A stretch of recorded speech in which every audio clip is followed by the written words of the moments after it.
অভিজ্ঞতায় দেখেছি, আমার বাবাকে দেখেছি, ওনার কাছে অনেক রোগী আসতেন যারা এরকম সেক্সুয়াল সমস্যায় ভোগে। তো উনি তাদেরকে কিছু চিকিৎসা দিতেন ঘরোয়া ভাবে, যাতে এই সমস্যার সমাধান করা যায়।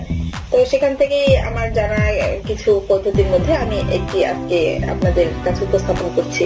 পর্যায়ক্রমে আমি আপনাদেরকে আরো কিছু ঘরোয়া টিপস দিব যেগুলো আপনাদের অনেক কাজে লাগবে।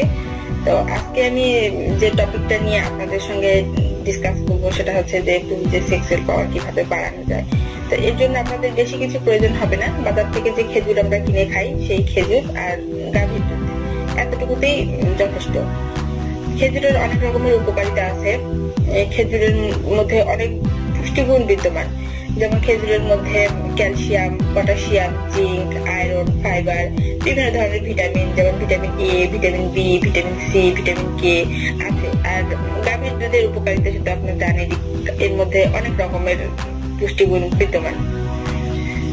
তো খেজুরের প্রধান কাজ, এই খেজুরের দুধের যে মিশ্রণটি আমি আজকে আপনাদের তৈরি করে দেখাবো, এই মিশ্রণটির প্রধান কাজ হচ্ছে পুরুষদের সেক্সুয়াল পাওয়ার বৃদ্ধি করা।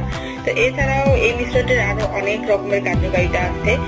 যেমন ধরেন যে এই যখন ওয়েদার চেঞ্জ হয় তখন আমরা অনেকেই সর্দিতে, ঠান্ডা লেগে সর্দিতে আক্রান্ত হই।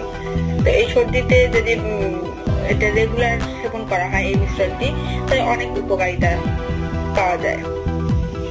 তারপর ধরেন যে ছোট বাচ্চাদের বিছানায় প্রস্রাব করার একটা প্রবলেম দেখা দেয়, তো এটা যদি বাচ্চাদের রেগুলার কিছু মাত্রায় খাওয়ানো হয় মিশ্রণটি, তো সেই সমস্যা কেটে যায়। তারপর ধরেন যে গরমকালে অনেকেরই মুখে পিম্পলস এর প্রবলেম দেখা দেয়, তো এই মিশ্রণটি পিম্পলস এর এই প্রবলেম থেকে আপনাদের মুক্তি দিতে পারে। তারপর ধরেন যে দাঁতের বিভিন্ন ধরনের সমস্যা হতে পারে, যেমন ধরেন দাঁতে ব্যথা, দাঁত পড়ে যাওয়া, এই মিশ্রণটি আপনাদের সেই সমস্যা থেকেও মুক্তি দিবে। তো এখন দেখা যাক, আমি আপনাদেরকে দেখাই এই মিশ্রণটি আপনারা কিভাবে তৈরি করবেন এবং সেটা কিভাবে সেবন করবেন।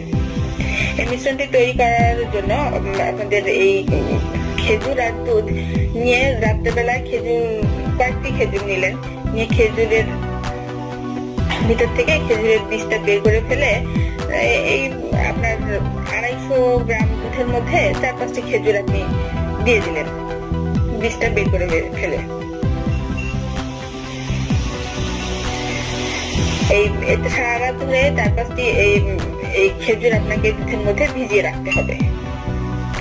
আর কেউ যদি আরো বেশি পরিমাণে খেতে চান তো সেটাও করতে পারেন। 1/2 লিটার দুধের মধ্যে আরো কয়েকটি খেজুর বেশি করে দিয়ে আপনি সারা রাত ভিজিয়ে রাখলেন। এরপর সকালবেলা উঠে ফ্রেশ হয়ে খালি পেটে আপনাকে এই মিশ্রণটি খেতে হবে। তো বিভিন্ন জন যার যেভাবে ইচ্ছা সেভাবে খেতে পারেন। যদি ব্লেন্ডার থাকে, ব্লেন্ডারে আপনি দুধ আর খেজুরটা একসঙ্গে বয়েল করে নিলেন, ব্লেন্ড করে নিলেন, নিয়ে খেতে পারেন। আবার দুধটা থেকে খেজুরটা তুলে ফেলে আলাদা ভাবে খেজুরটা খাইলেন, তারপরে হয়তো বা দুধটা খাইলেন। আবার এটাও করতে পারেন যে দুধটা খেজুরটা আপনি একসঙ্গে আবার নতুন করে বয়েল করলেন, গরম করে খেয়ে নিলেন, সেটা আপনার ইচ্ছা।